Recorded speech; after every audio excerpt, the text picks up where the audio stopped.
maksudnya punya cita-cita, tapi mungkin karena terbentur biaya, akhirnya putus di tengah jalan. Betul. Kalau saya tuh kerja dari bayi. Oh ya? Udah kerja di dalam perut, udah kerja itu. Keluar aja saya nggak wak-wak. Minta bon, mana bonnya biasanya Arif? Kayaknya ya kalau harga diri saya tuh kayak seakan-akan dirampas, dicabik-cabik, diinjak-injak. Kalau kata zaman sekarang sakitnya di mana? Di mana-mana. Ya, saya ingin mengadakan sebuah eksperimen. Oke, eksperimen ini sangat sederhana, tapi ini bisa menunjukkan bagaimana kita memaksimalkan waktu kita sehari-hari. Keuntungannya waktu itu lumayan sih, di waktu umurku segitu ya. 100.000, 200.000 setiap unit. Mulai sekolah jadi Nomor 2. jadi nomor 3, 4. Wow. Ya. Yeay! Malang mana caranya? Halo. Pemenang Piala Presiden 2017, Coach Aji Santoso, Kurnia Mega dan Ahmad Al-Farizi dari Arema FC.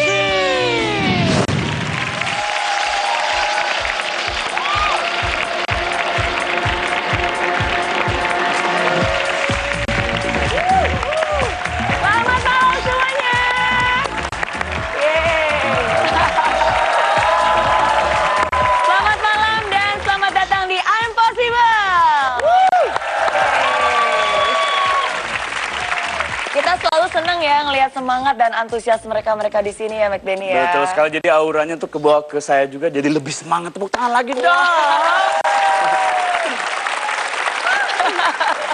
Nggak berhenti-berhenti nih tepuk tangan. Betul. Ya, dan kita juga tidak berhenti-berhenti terus memberikan inspirasi. Bersama saya Mary Riana. Dan saya McDenny. Dan kita selalu percaya apapun mungkin, apapun bisa. Dari impossible jadi I'm Possible.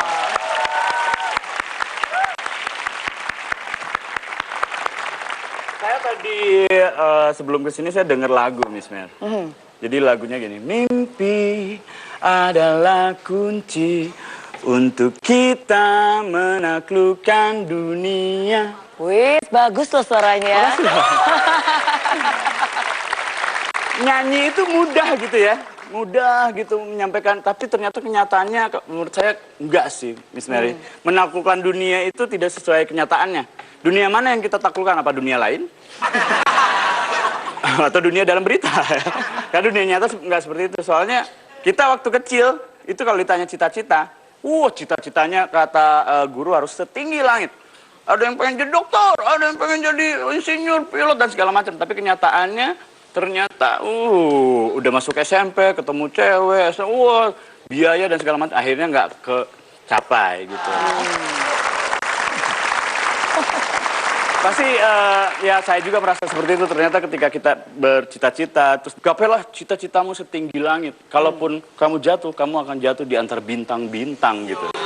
Wow. Setuju. Iya. Emang nggak setuju? Setuju nggak? Tapi kenyataannya nggak gitu, Miss Mary. Oh, gitu. Jadi bener jatuh, Hah? bener bintang-bintang. Tapi jatuh pala, terus bintang-bintangnya ada. Saking terlalu tinggi cita-citanya nggak kecapai gitu, Miss Mary. Oke. Mungkin ada solusinya buat saya dan semuanya yang ada di sini ya. Setuju? Iya. Kok kayak nggak setuju yang punya cita-cita loh?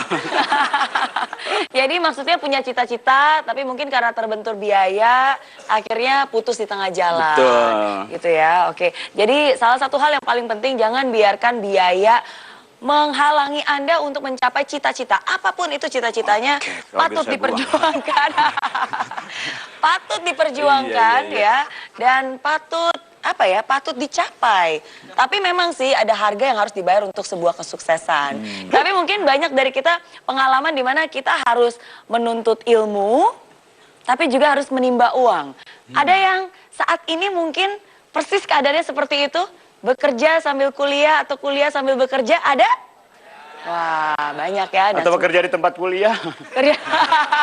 Atau kuliah di tempat kerja. Iya, kuliah di tempat kerja. Oke, nah jadi semua itu akan kita bahas. Tema kita malam ini, menuntut ilmu, menimba uang.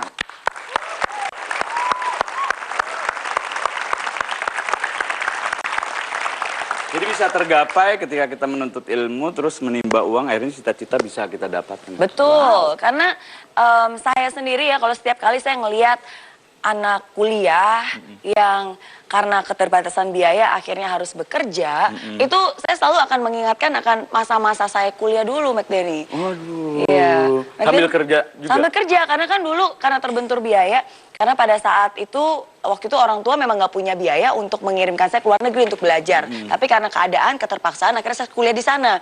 Nah untungnya pada saat itu ada bantuan pemerintah Singapura, mengulurkan bantuan, jadi saya bisa kuliah, itu karena biaya hutang. Cuma pada saat itu, saya nggak mau menambah beban berat orang tua, akhirnya saya selalu berusaha cari jalan gimana ya caranya supaya saya bisa bertahan hidup di sana. Karena ternyata uang yang dikasih itu nggak cukup untuk biaya hidup. Nah, akhirnya saya mulai mikir, cari kerja sini sana, serabutan, susah dapat kerja. Soalnya waktu itu di Singapura saya nggak punya izin kerja, McDenny. Izin saya cuma kuliah, cuma untuk belajar. Jadi untuk nyari bener-bener nyari kerjaan yang proper di kantor tuh sama sekali nggak ada yang mau mempekerjakan saya. Nah, tapi saya selalu ingat, pokoknya seorang Mary Riana tidak boleh menyerah, apapun yang terjadi saya harus terus berjuang. Dan akhirnya dapat juga pekerjaan pertama saya. Apa waktu itu, Miss Mary? Sebagai seorang pembagi brosur di jalanan. Wow. Bagi-bagi brosur di jalanan. Jadi, itu sih, pekerjaan pertama saya bagi-bagi brosur di jalanan. Dan saya masih ingat banget, di saat-saat itu banyak teman saya yang nertawain. Iya. Dan bilang, ih kok maunya sih kamu bagian brosur? Kamu kan mahasiswa, kerja yang pakai otak dikit dong, di kantoran kayak ngapain kayak. Mana orangnya itu sekarang?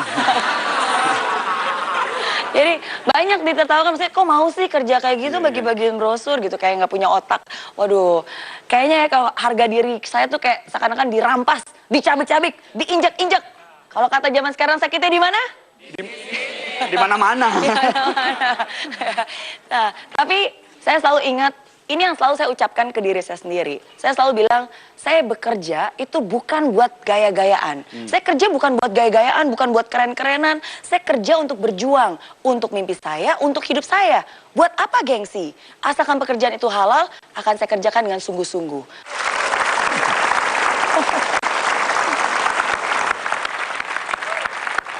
Kalau Miss Mary itu kerja pada saat di Singapura pas kuliah. Kalau saya tuh kerja dari bayi.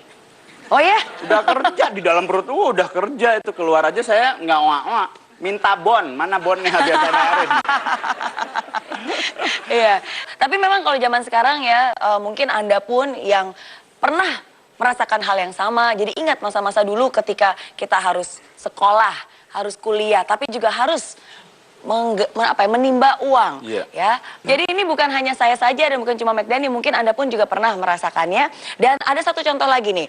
Kemarin saya sempat pergi ke Malang, ya. Itu kita I'm Possible Off Air di Malang dan saya nggak ada ya. dan ada coach. Siapa sih yang nggak tahu Arema? Tahu nggak Arema? Tahu. Ya kan, sepak bola terkenal di Malang, dan coachnya, Coach Aji itu punya kisah yang luar biasa bagaimana dia juga harus berjuang dan dia nggak membuat biaya itu membentur dia untuk mencapai cita-citanya. Seperti apa? Kita lihat cuplikan yang satu ini.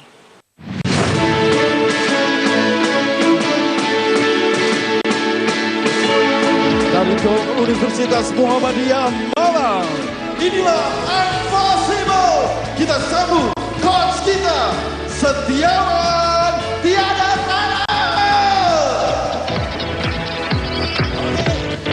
Assalamualaikum warahmatullahi wabarakatuh. Luar biasa. Yeay! Malang mana suaranya? Pemenang Piala Presiden 2017, Coach Aji Santoso, Kurnia Mega dan Ahmad Al-Faridi dari Arema FC. Tepuk tangan luar biasa. Yo.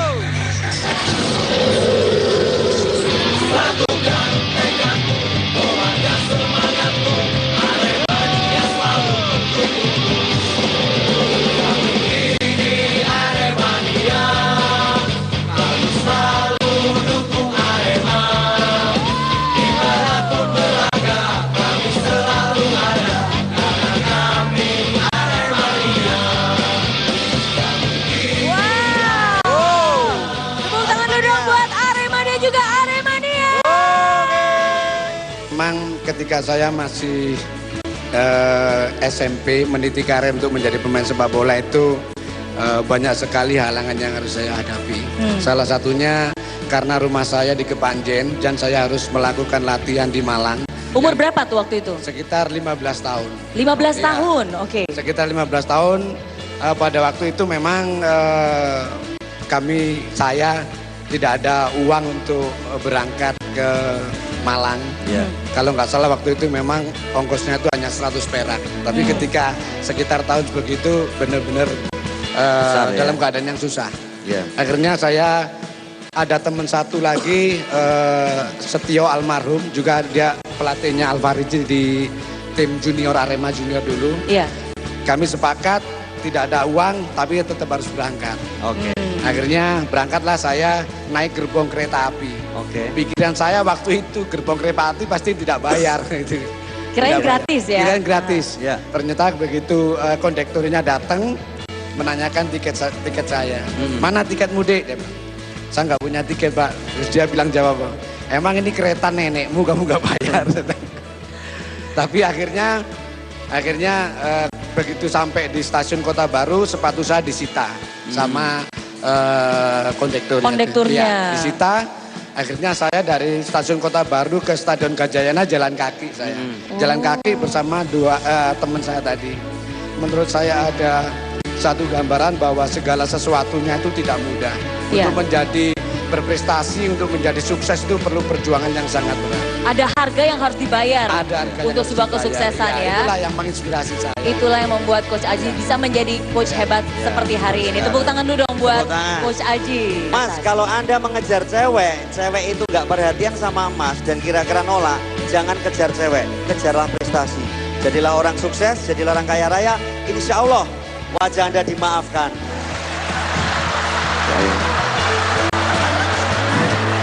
Lah bener, kalau sukses tuh lupa sudah. Lupa. Orang tampan kalah sama orang mapan gitu. Oleh karena itu, jadilah maksimis. Oh, bermimpilah Oke. yang besar ya Pak ya. Mahasiswa yang maksimis biasanya dia tidak pernah kena penyakit yang namanya excuse. Apa? Suka- Excuse. Iya. Oh, nggak suka nyari alasan ya? Suka nyari alasan. Iya.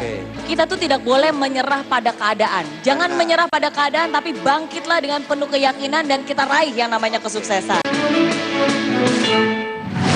Itu dia keseruan dari I'm Possible on Campus di Malang pada saat itu. Tapi nggak seru nggak ada sayanya soalnya. Yang berikutnya ikut ya? Ikut, Asik. harus. Janji, Metro janji ya, anak saya satu. Oke. Perlu popok. Ini ya, jangan sampai biaya itu menjadi halangan untuk cita-cita. Oke, nah tapi dari pengalaman mereka ada satu benang merah yang ingin saya bagikan kepada Anda. Mari kita lihat poster Possible berikut ini. Kalau Anda belum bisa melakukan hal besar, lakukanlah hal kecil dengan jiwa yang besar.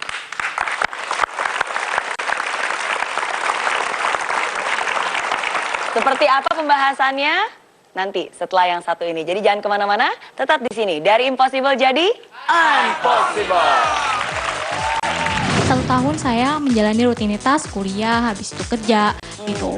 Jadi waktu yang saya habiskan untuk teman jadi berkurang, Miss. Jadi ada saran gimana? Ibu-ibu dan remaja putri, kita masukkan telur terlebih dahulu.